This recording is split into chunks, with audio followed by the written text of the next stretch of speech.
Great morning, everyone. I am Hani P. Parpa, and today we are going to discuss about the moral agent developing virtue as habit. But first, let us have our learning objectives. We have development of moral character and the stages of moral development. Moral. Moral comes from the Latin words mores, which means habits, costumes, and rules that people in a society follow. These are the standards of what people believe is right or wrong, good or bad. So, for example, most societies teach that helping others is good and stealing is wrong. Agent. Agent comes from the Latin words agere, which means to do or to act. An agent is someone who makes choices and take actions. A moral agent is being who is capable of those actions that have moral quality, and which can be properly denominated good or evil in a moral sense. According to Edward 1754, only a moral agent is capable of human acts. That's why morality is for persons. Human acts are those of which a person is master, which an individual has the power of doing or not doing as one pleases. According to philosopher Edward 1754, that a moral agent is a being who can do actions that have moral value, that is, actions that can be called good or bad in a moral sense. This means not every action is a moral action. For example, breathing or blinking are not moral act because they don't involve choices. But when a person chooses to tell the truth or lie, help someone or hurt them, these are moral actions because they can be judged as right or wrong. The text says only a moral agent is capable of human acts. This is because human acts are actions we do with knowledge and free will. They are actions we are in control of. We can decide to them or not. These acts come from us as rational being, meaning we can think, weigh options, and make choices.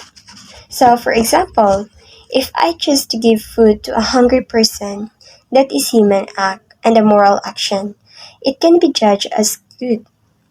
If I push someone down out of anger, that is also a human act and a moral action.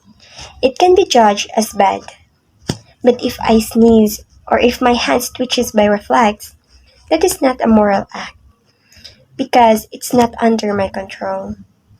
In short, a moral agent is someone who can think, choose, and act in ways that can be judged as right or wrong. Human acts are those done with knowledge and freedom, and that's why morality applies to people. Defining moments. What does it mean when we say defining moments?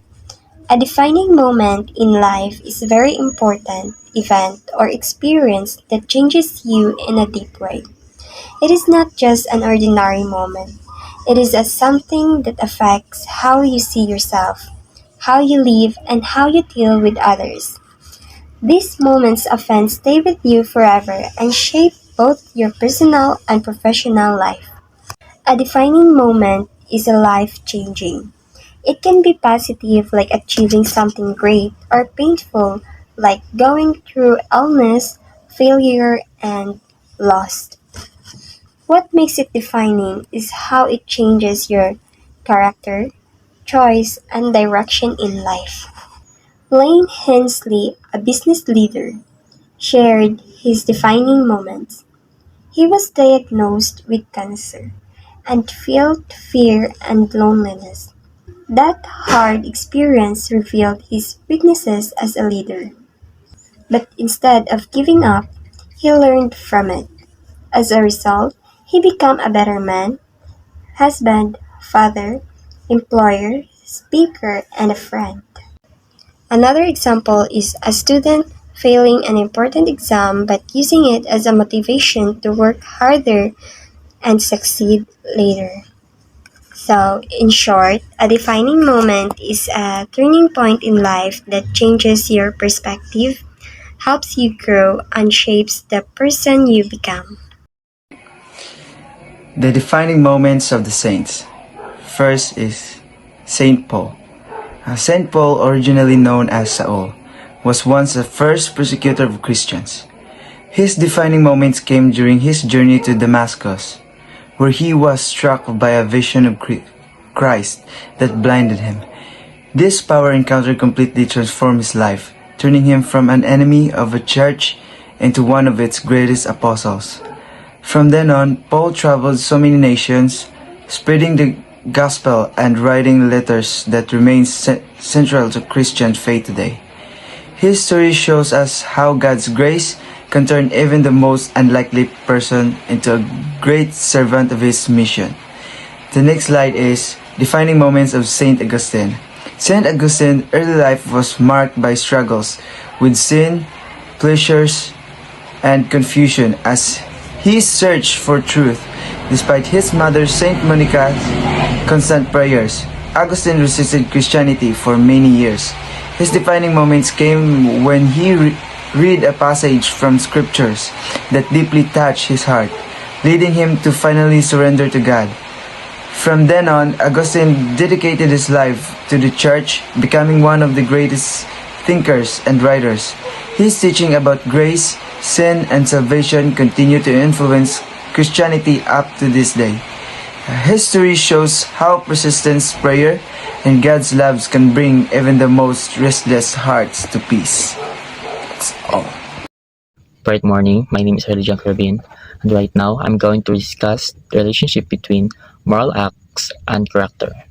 Moral acts shape character. Repeated various or unethical actions can solidify and shrink them corresponding character traits, just like for example, consistently choosing to help others can develop a character of kindness and compassion. Like, you're always willing to help to other people without hesitations. It's just like developing a character of kindness and compassion.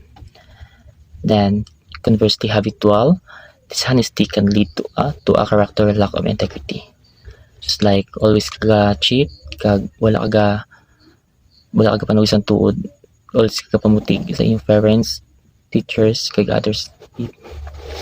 Next, the character, influence, and moral acts. A person establish moral character act as a filter truth with which they perceive and respond to the moral dilemmas. A person with a strong moral character is likely to recognize and act in moral obligations. They may also find it easier to act variously and their character is already aligned with those values. Just like for example, you're walking at the plaza, then nakita kang old lady, nahulog yung wallet, then ikaw ang kasunod siya, input mo ang wallet kag ginbalik siya without any hesitations. That's all. Thank you. The stages of moral development.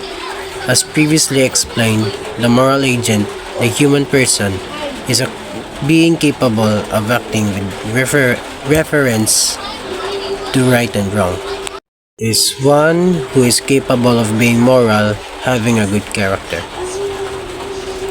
Social psychologists look at the moral agents as they are. Where are they in the society where they live? From birth, they are cared, nurtured, and influenced by the world around them. They grow up in a family, develops in a society, and thus they are exposed to all the do's and don'ts of their family and their society. One's moral life, one's norms and moral standards are shaped by the prevalent cultural influences. In other words, as disclosed and unveiled as they are, moral agents undergo development. Moral development refers to the process through which human beings gain their beliefs, skills, and dispositions that make them a morally mature person. William A. Kay, 1970, has the following to say regarding the nature of moral development. The first one, we have the amoral stage. The amoral stage refers to a state of having no concern of moral principles, often seen in Lawrence Kohlberg's theory of moral development, where it describes early childhood behavior focused on avoiding punishment and seeking self-interest. The second one is the pre-moral stage. The pre-moral stage is the initial level of moral development, typically lasting until around age 8, where children have not yet formed their own personal moral code. And the last one is the moral stage. The moral stage refers to a level of development in an individual's capacity for moral reasoning. Kohlberg's stage of moral development. Lawrence Kohlberg is a psychologist who study about humans' moral reasoning. First, we have pre-conventional morality, typically in children. Determine sila kung unsay sakto or unsay sala. Example, di ko mangawat basig mapriso ko na di kabalo sila so unsay matabo or unsay consequences if himuon to nila. The next, we have conventional morality, commonly in adolescents and adults like us, mga teenagers. Example, di ko mangawat kay na ako'y rules nga gisunod.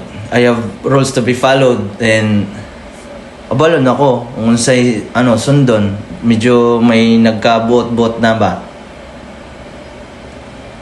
Then lastly, we have post-conventional morality.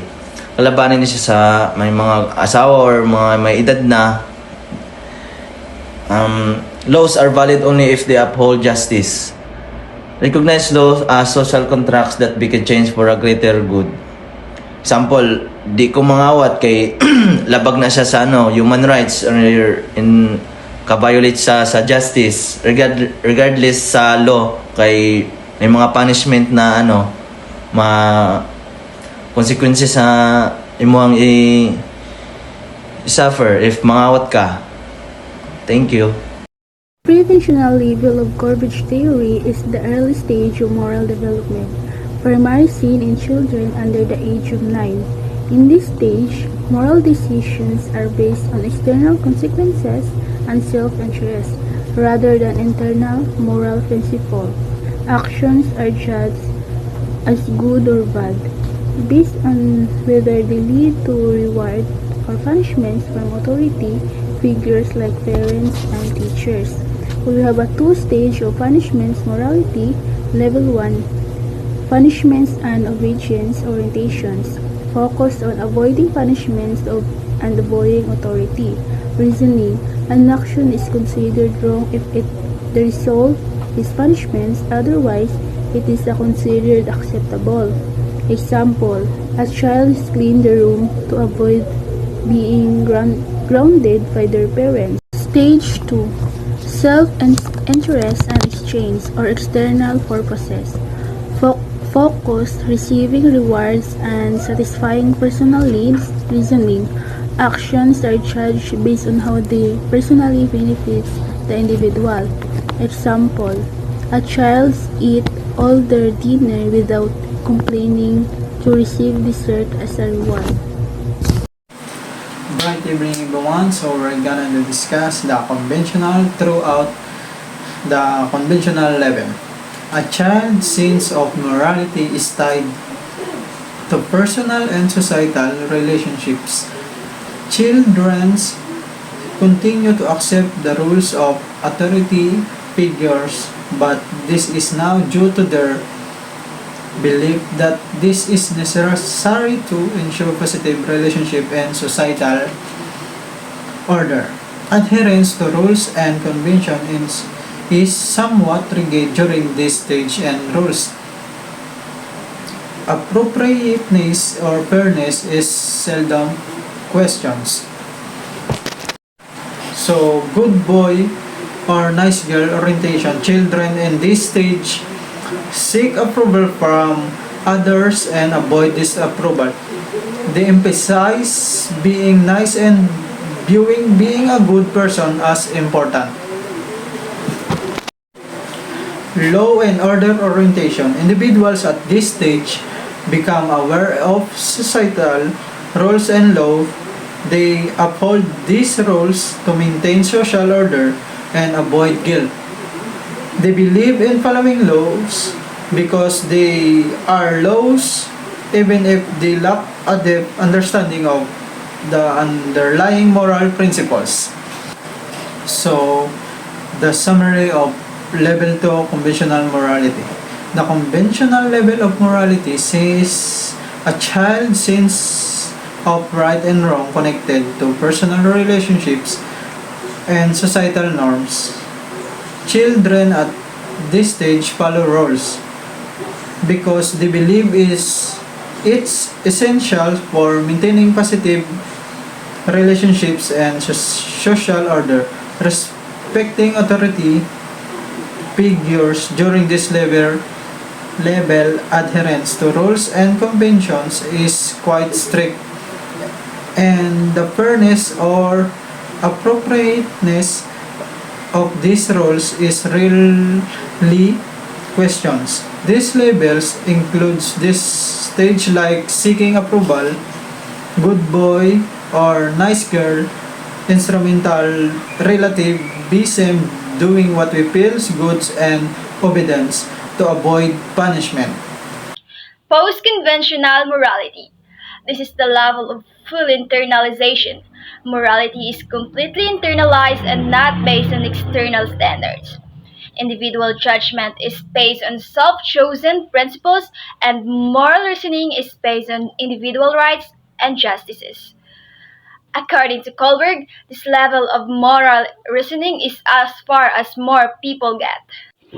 So, post-conventional morality meaning it is the highest level of moral development, where individuals base their moral decision on internalized principles, values, and rights, rather than external standards or social norms. They prioritize justice, human rights, and universal principles, and are willing to challenge laws or norms that conflict with these values. Stage 5, Social Contract Orientation. The child individual becomes aware that while laws might exist for the good of the greatest number, there are times when they will work against the interests of particular individuals. In this level, individuals reason out that values, rights, and principles transcend the law. Laws are regarded as social contracts rather than rigid orders. Those that do not promote the general welfare should be changed when necessary to meet the greatest good for the greatest number of people. So in this stage, individuals recognizes that laws and social norm are social contracts that can be changed when necessary. They prioritize the general welfare and the greatest good for the greatest number of people. Values, rights, and principles transcend the law, and individuals understand that laws are not rigid orders, but rather flexible guidelines that can be modified to meet the needs of society. For example of this, a person might argue that a law restricting free speech should be changed because it infringes upon individual rights and doesn't promote the general welfare. They might propose alternative solutions such as revising the law to balance individual rights with public safety concerns. Stage 6, Universal Ethical Principle Orientation. Individuals at this stage have developed their own set of moral guidelines which may or may not fit the law. They have developed moral judgments that are based on universal human rights. The principles apply to everyone, such as human rights, justice, and equality. The person will be prepared to act to defend these principles even if it means going against the rest of society in the process and have to pay the consequences of disapproval and or imprisonment. When faced with a dilemma with Between law and conscience, the person follows his conscience. Kohlberg noted that few people reach this stage. In this stage, individual develops personal moral guidelines based on universal human rights, justice, and equality.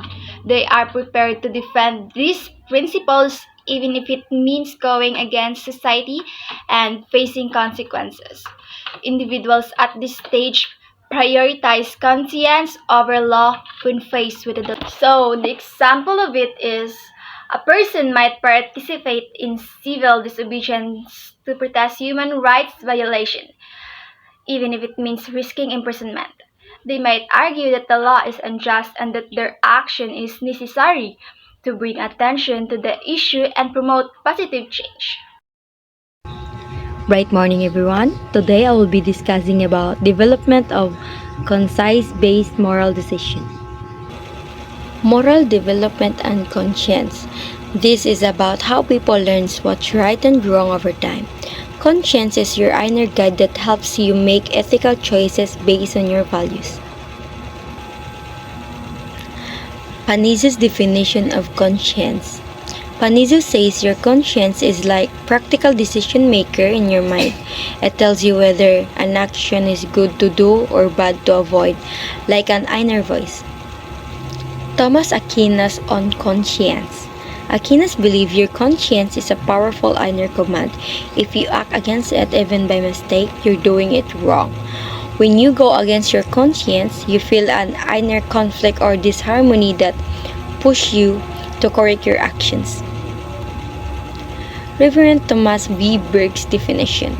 Bergs explained that conscience, especially in the natural law tradition, is a judgment that comes from a human reason. It helps you decide what choices and actions to make or to have already made. Introduction to Aquinas' view. Aquinas saw conscience as a specific act of human reason, a judgment made after thinking things through. He called it the interior resounding of reason, meaning it's your inner mind processing ethical thoughts. Conscience as reasons awareness. Your conscience helps you if your choices are good or bad. It checks if your actions match what helps you to live well and be happy. Disharmony and moral norms. If you do something that doesn't sit right with your conscience, you will gonna feel it. This feeling shows that you've gone against what considered right and good. Emotive nature of this harmony. Feeling bad when you do something wrong is normal, like guilt. But your conscience, more than just those feelings, it's like a solid sense of what's right, separate from the emotions. Conscience is a critical element in moral and ethical behavior. It serves as an internal guide for making sound decisions. Understanding conscience enhances personal and societal well-being. Aquinas emphasized reasons as the foundation of conscience. In my topic, it's all about the formation of conscience. First, conscience formation begins with a deep-seated decision to seek moral truth. Conscience formation starts with a strong commitment to finding what is morally right. It means making it a habit to look for an answer to questions about what is right and wrong, and not giving up until you are sure about your moral belief. This involves putting in your best effort to find those answers. Second, a sound conscience must stand on the firm foundation of integrity, sincerity, and forthrightness. A good conscience needs to be based on being honest, truthful, and straightforward. Being fake, inconsistent, or dishonest makes it very difficult to develop a conscience that works well. Third, conscience formation is sustained by the habit of consistently educating oneself by exposure to object moral norms. and the rationale behind those norms. To keep your conscience strong, you need to regularly learn about moral rules that are fair in the reasons why those rules exist. The church moral teaching, while certainly enlightened by divinely revealed law, is at its core the application of what this tradition has discovered over the centuries about the kinds of behavior that leads us to live genuinely fulfilling human lives. The church moral teachings, while guided by God laws, are mainly based on what the church has learned over many years about the action and behaviors that help us live truly happy and meaningful lives as human. Conscience formation requires the habit of ongoing self-formation, what we might call moral information gathering, through study, reading, and other types of inquiry. This includes consultation with person whose moral judgment we know to be sound and in accord with the church moral tradition. Finally, conscience, if it is to be correct, needs the assistance of the virtue of prudence. Clarified in Father Vitaliano Gorospe, 1974, that beating to the highest level conscience-based moral decision can mean the widening human consciousness. It is a growth or development from family consciousness to clan consciousness, community consciousness, town consciousness, provincial, regional, national, and international or global consciousness. That's all. Thank you. So, in a conclusion, a moral agent is someone who chooses between right and wrong. To become a good person, you need to practice good actions until they become habits. These habits turn into virtues, and virtues makes you a better person.